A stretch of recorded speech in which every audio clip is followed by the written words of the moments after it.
Hey there, everybody. Welcome back to the Planes, Trains, and Comic Book channel. My name is Matt, and today we're going to review Search for Who #1.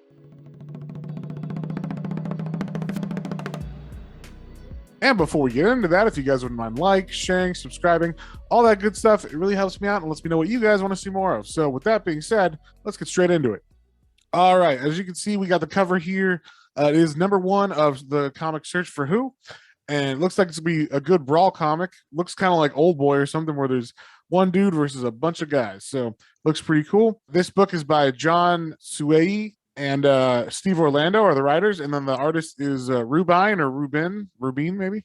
So we start off here in Afghanistan, 2015. We see our buddy Aaron here, who's like the main character. He is in the middle of a combat zone. He's in the military, looks to be in the army of some sort. And he is with someone he calls Sergeant MK, and basically she's kind of saying, don't let this be your last thing. You have something to live for.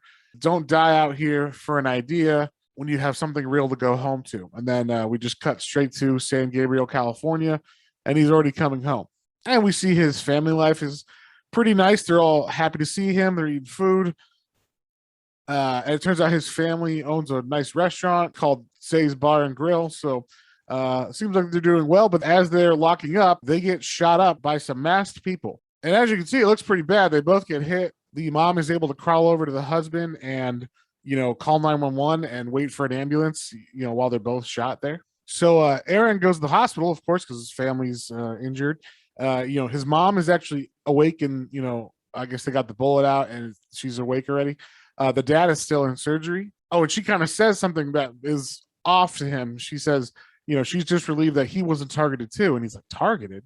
She says, by the who? So then we get this big kind of reveal of the history of this family.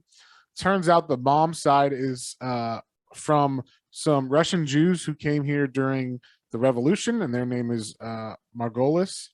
And they eventually married into the Who family, and their families basically were able to carve out their own like crime syndicates or whatever. And then because of disagreements, it says in the 90s they split and they went to war. So basically this was not a random attack. So as he's walking out of the room kind of processing all this stuff, he bumps into a couple guys and they're like, watch where you're going. And he looks down and sees they got a gun. He's like, where are you guys headed? He kind of out of nowhere just is able to take them on, very handedly beat the shit out of them and take them out, shoot them in the foot with their own guns. And the police show up, but basically they're like, well, it seems like it was self-defense. They had guns, you were unarmed, and they were going after your mom. So because of this, Aaron decides, hey, I'm going to have to figure some shit out. He calls his old war buddy, MK, who was the sergeant in the Humvee at the beginning. He tells her what happened. He says, things aren't great. My parents' bar got shut up, and it's this whole crime syndicate war going on. So he actually convinces MK to go to China, and he's basically trying to find the sides of the family that he can either settle with or figure out what's going on. MK is kind of saying like, hey, don't just go on a vendetta. And they also kind of say like, what he says like, what am I supposed to use these skills for? I have a bunch of skills.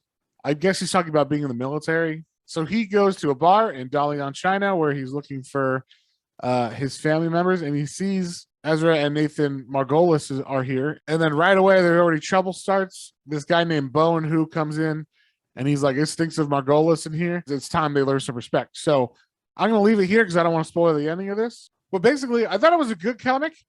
The only thing I have here is there wasn't enough to show us what his skills were. I kind of wish at the beginning they'd show him in war, in like the middle of a war zone, but they don't show him doing anything badass or, taking out a bunch of people attacking him or something. So I feel like this is supposed to be kind of like John Wick or Rambo or something. Like this guy has some hidden skills that no one knew about that he learned in the military, and these guys fucked with the wrong guy. Unfortunately, we don't really get that except when he does his, when he first sees those guys in the hospital and fights them, we see his skills. But I feel like they're just unearned. Like I want to see maybe in the next issue they will show like what kind of skills he got, what kind of training. Was he special forces?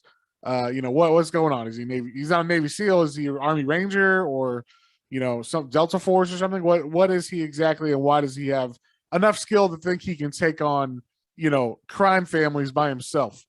Other than that, I thought it was pretty strong. I like the characters a lot, and I like the idea of this history of this family, where it's interesting because you have like a Russian Jewish side and a Chinese side, and they both form like this crime syndicate that breaks apart, and now they're at war with each other, which is kind of interesting. And I kind of wonder if I do, it makes me want to research, did this kind of thing happen? Is this like based on a true thing, or a true story where there was like Russian Jewish gangsters in China and things like that? So pretty cool. I like that a lot. I like the premise of it. And I do want to see this guy beat the fuck out of a bunch of people, and go crazy on them like John Wick or something.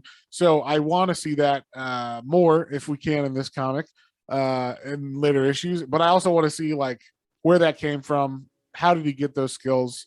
What he was exactly doing over in Afghanistan. I'm going to give this comic a 3 out of 5. It was a good start. It's a good, interesting comic, and I want to see where it goes from here. Overall, the art is strong, and I really like the historical aspect of it. So if any of that interests you, check this one out. We'll see you guys on the next one.